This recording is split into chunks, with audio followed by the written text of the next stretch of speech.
আয়াত ১১২ إذ قال الحواريون يا عيسى ابن مريم هل يستطيع ربك أن ينزل علينا مائدة من السماء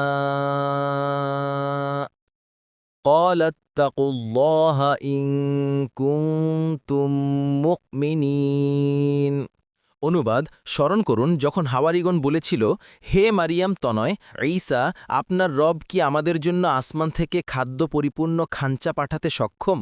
তিনি বলেছিলেন, আল্লাহর তাকওয়া অবলম্বন করো যদি তোমরা মুমিন হও।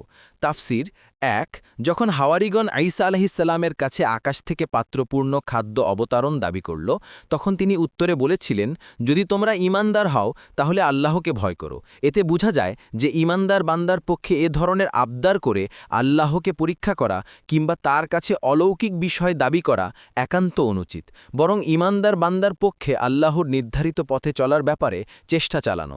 তবে হাওয়ারিগণ এই সন্দেহ থেকে মুক্ত থেকে বললেন যে তাদের উদ্দেশ্য শুধু এই দিনকে ঈদ হিসেবে গ্রহণ করা, তাদের ও তাদের পরবর্তীদের জন্য এটি একটি নিদর্শন হিসেবে কাজ করা এবং ঈমান বৃদ্ধি করা। ইবনে কাসির।